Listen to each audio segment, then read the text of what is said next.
The iPhone 17 Pro Max, Apple's brand new $1,200 flagship that some people are already calling the greatest iPhone of all time, while others swear it's basically a camera with a phone stapled to it. And honestly, both sides might be right, because when you first see this thing, it doesn't even feel like an iPhone anymore. It feels like Apple tried to build a tiny MacBook, smashed it into a slab of glass and aluminum, and then said, "Don't worry, it can still make phone calls." But here's the real kicker. Most people don't even need half the ridiculous things Apple stuffed inside this phone, and that's what makes this year so interesting. Now let's rewind for a second, because if you're like me, you've been on the iPhone hamster wheel for years. I went all in on the iPhone 15 Pro Max 2 years ago, solid upgrade, no complaints.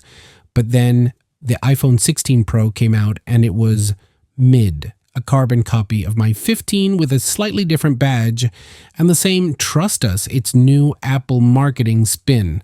For the first time in years, I skipped. But this year, Apple woke up and decided to actually throw punches again. The iPhone 17 Pro and Pro Max are not just slightly better, they're genuinely different. And the difference starts right at your wallet. The 17 Pro comes in at $1,099 and the Pro Max at $1,199. And before you start ranting about price hikes, technically Apple didn't raise them. What they did was sneakier. They killed the 128 gig option. The cheapest Pro now starts at $256. So yeah, technically no increase, but functionally Apple made sure you're spending more whether you like it or not. Savage, but smart. Where things get truly wild is under the hood. Apple's new A19 Pro chip is running the show here, and with 12 gigs of RAM, this thing has more power than most laptops people use for work.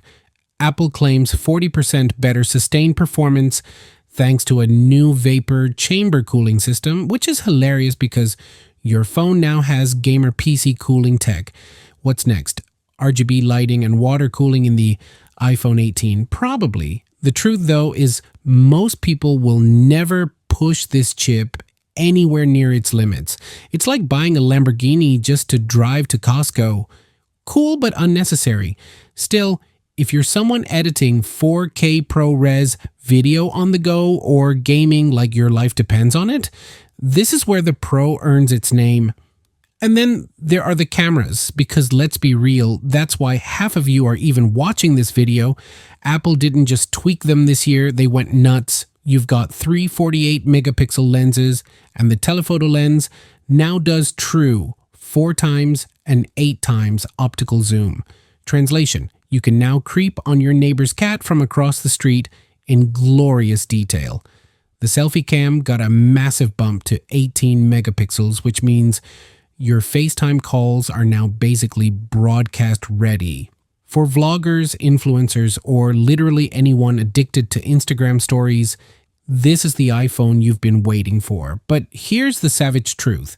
If you're not actually into photography or content creation, most of these camera upgrades are just flex material. They're awesome, but they're overkill. Now the design. Oh man, this is where Apple split the room. Goodbye titanium, hello aluminum unibody with a massive camera plateau stretching across the back. At first glance, it looks like someone glued a GoPro rig to the back of an iPhone, but Apple swears this design is all about function. The aluminum shell helps with thermal management, the larger frame fits a bigger battery, and the new ceramic shield is supposedly 4 times tougher. Basically, Apple wants you to know this thing is a tank. Drop tests are going to be wild, and I guarantee YouTubers are already yeeting it off rooftops just to see if Apple's bragging holds up. And then we have to talk about the colors: silver, deep blue, and cosmic orange. That orange is so bold it feels like Apple just chugged a Fanta and said, yeah, this is it. Some people love it, some hate it, but one thing's for sure, you're not blending in if you buy it. And here's the part Apple probably doesn't want you thinking too hard about. One of the main reasons to buy a Pro iPhone for the past 4 years just disappeared. ProMotion, the buttery smooth 120 Hz refresh rate is no longer a Pro exclusive. The regular iPhone 17 now has it too, which means if all you cared about was that smoother display, you no longer need to pay Pro prices. And honestly, that makes the regular iPhone 17 look like a way better deal for most people. I gotta ask, do you even notice 120 Hz when you use your phone, or is it one of those feels nice but I can't explain why kind of things? Let me know, because I feel like half of us are just pretending we can tell. Is the iPhone 17 Pro Max worth it? Honestly, it depends on who you are. If you're sitting on an iPhone 15 Pro, relax. You're fine. This upgrade is nice, but it's not life-changing. If you've got 11 to 14 Pro, this is the year you'll actually feel jump. The cameras are way better, the battery is finally a beast, and the design finally looks fresh after 4 years of copy-paste.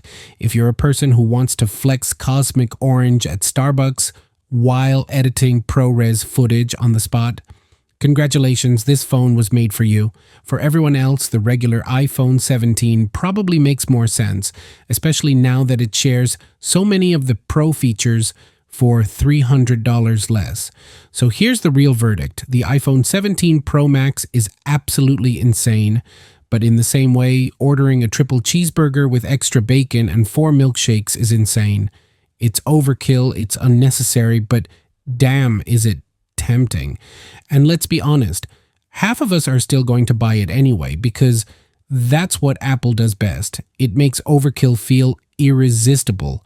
But if you're trying to be smart with your money, the regular iPhone 17 might be the quiet winner this year. The Pro Max is the ultimate flex, but the iPhone 17 is the value play.